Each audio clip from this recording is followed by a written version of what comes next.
Hey, it's Rob here again. It's July 30th, 2014.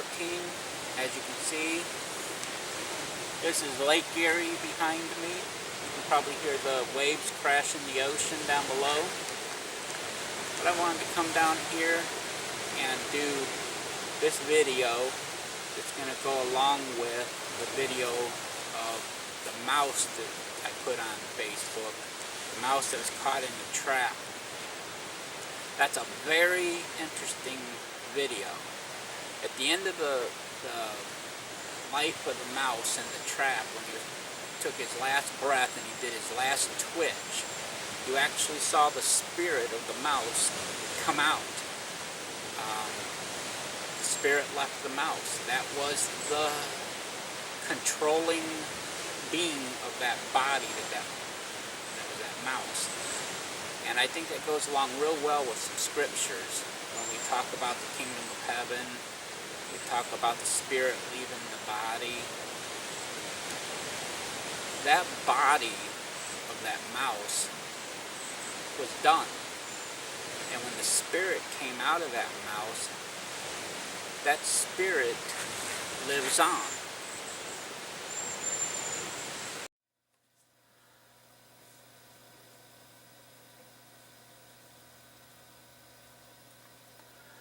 The reason I am doing this video is that 41 to 42 seconds into this video, when this mouse takes its last breath or twitch, you actually see the spirit of the mouse leave via the pineal gland. You be watching and you will see the orb, the spirit of that mouse will lift out. There it went. Did you see it? I was just wanting you to see that. I'm going to do a teaching on this. For the sake of things, we'll name that mouse Steve. So whenever I'm talking about Steve, you'll know we're talking about the mouse. But when Steve exited his body,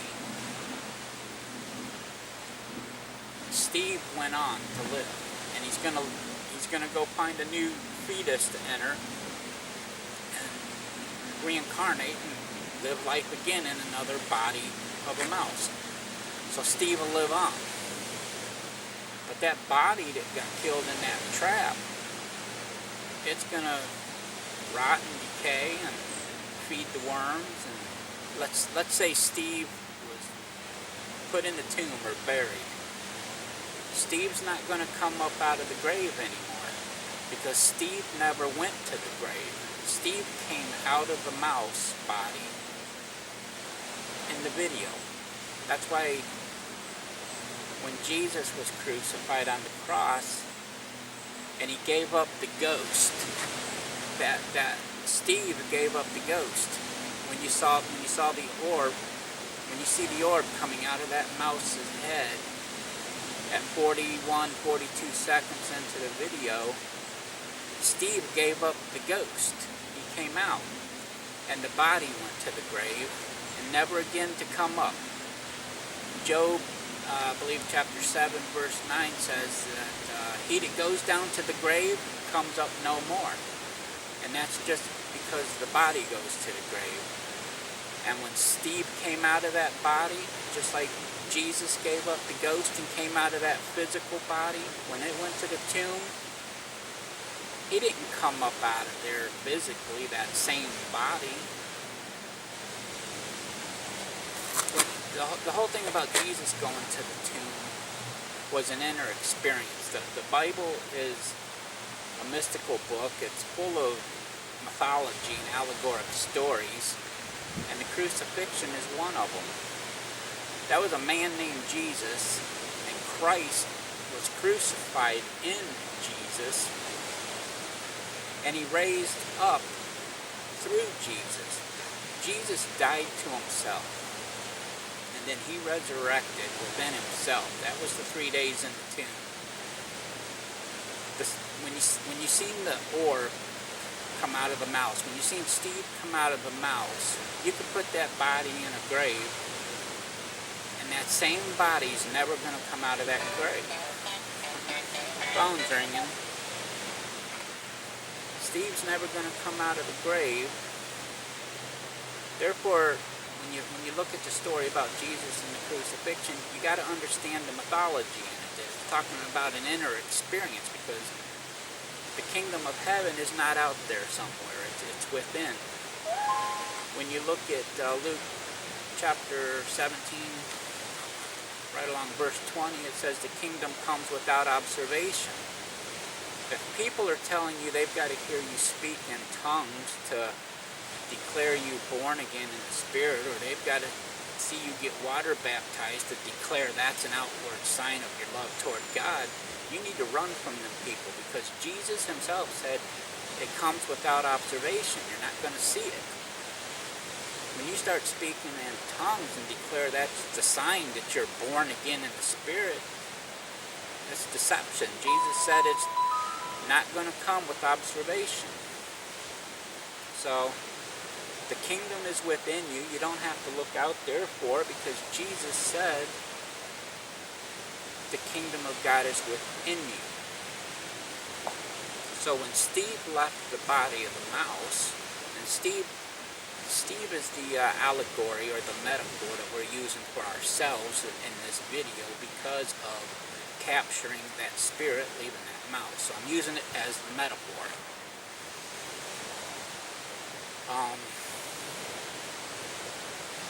He left that body and he went in search for a new body. That's the born again experience. It's not that it's the same body being born again.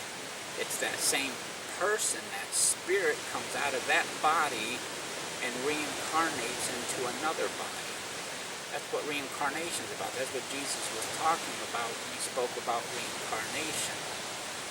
When he asked the disciples, who do men say that I am? Some of them said, well, they say you're John, they say you're Elijah, they say you're this one, that one, you're a prophet. And Jesus finally said, well, who do you say that I am? They said, well, you're the Christ, Peter said. So, later on,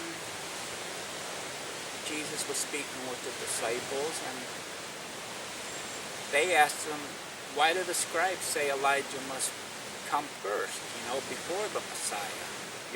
They're like basically saying, hey, you're saying you're the Messiah, but yet we know Elijah's supposed to come first before the Messiah, but we haven't seen Elijah, and the scribes are talking about this. Well, Jesus said that, I tell you, Elijah must first come, and if you can believe it and receive it, Elijah already has come, and they done with him what they wanted, because they didn't recognize him. And then Jesus said that they do the same thing to him. They treat him like they want to, because they don't recognize the Messiah when he came. And you're not going to recognize me telling you this about the kingdom being within you and not out there. You're not going to no place after the grave called heaven. It's all in here. When you come out of your body at death, you're going to reincarnate into another body. Because Jesus told them, if you can believe it, John the Baptist is in fact Elijah. Now I know you're going to argue with that. You're going to say, oh no, the angel spoke to Zacharias and he told him that he's going to come in the spirit of Elijah. Well, when Elijah was translated up, he died. His physical body died. Your physical body's not going to take off on this ground and go through the cosmos and live through. But his spirit exited that body, just like you see that Steve exit the mouse body. Elijah exited that body called Elijah and re-entered the fetus in Elizabeth when John was born. That was John. That was the spirit of Elijah. That's John coming in the spirit of Elijah. John came in the spirit because it was the spirit that came out of Elijah when he translated, and it re-entered or reincarnated into John. So therefore you can say that it's John coming in the spirit and power of Elijah, but not as Christianity portrays it to be, because they don't understand the reincarnation and how important it is. When you look at these trees here in the woods along the lake, these trees will shed these leaves every year. Every fall the leaves are going to fall off, the trees are going to look dead, but they're only sleeping. In the spring, new leaves are going to come back on. It's called regeneration. And that's what our bodies do. If you've ever planted a garden year after year, you can see the plants grow, but if you don't mess with a plant, you just let it grow and you leave it be, it'll drop fruit off of it, and there's seeds inside the fruit. And the fruit, when the seeds drop off of the fruit in the ground, they'll just start growing again on their own. You don't have to do anything. They'll regenerate on their own. So do we. When I die, my spirit's going to come out of this body and reincarnate into the fetus of another woman somewhere. I'm going to regenerate. I'm going to be a baby again, have to go to school again, have to get all my baby shots, grow up, be a teenager, go through the whole thing again.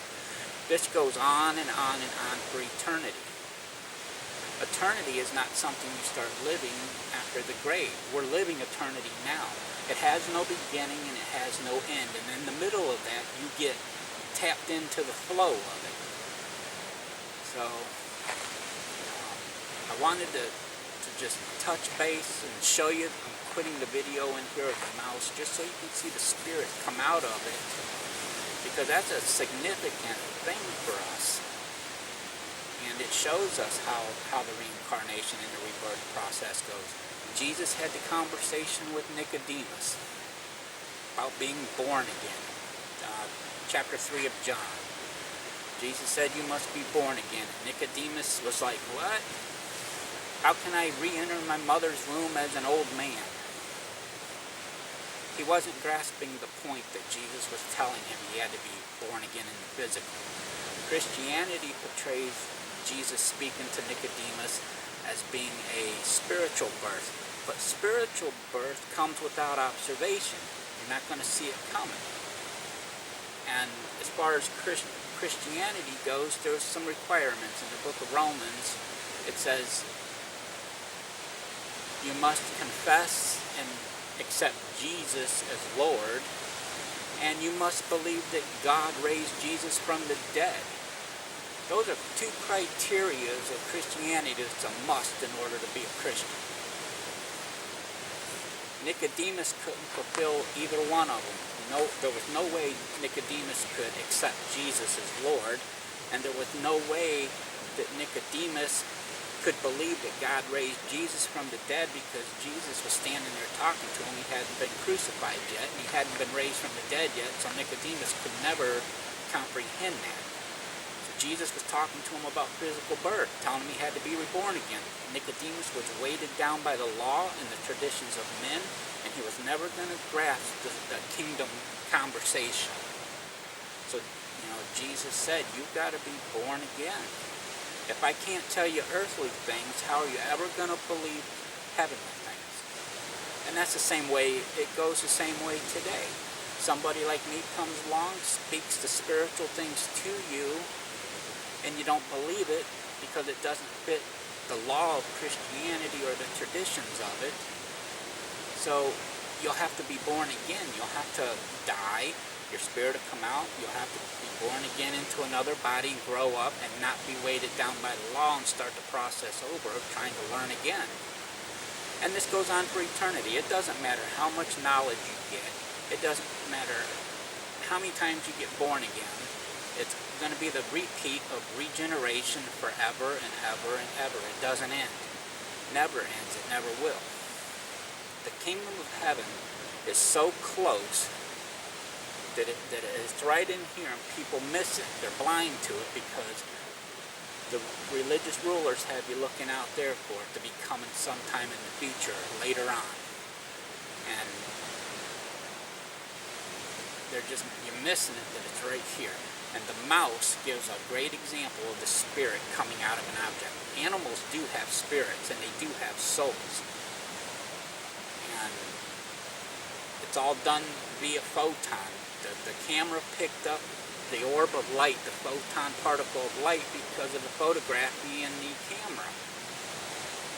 Couldn't have seen that with the naked eye. You never know what you're going to catch in a video. I might catch something standing behind me on this video. But I want to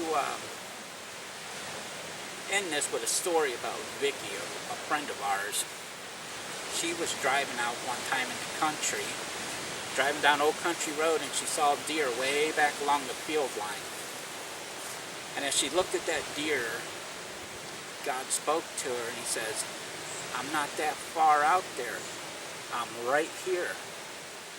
And instantly she had a word of knowledge hit her with right now understanding in the now moment that God's not way out there, that he's right here, right in front of your face.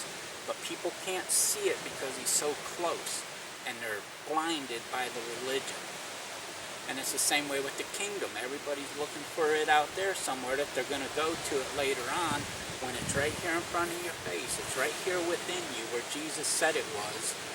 But you can't see it and you can't enter it because you have to be born both of water, naturally, and of spirit, which is as the wind blows. You can see it, but you can't tell where it's coming from. Therefore, it comes without observation. But I'm going to end this video with that, because I just wanted to touch on that mouse and that spirit coming out of that mouse, and that's exactly how it is for us humans. So, I'm out.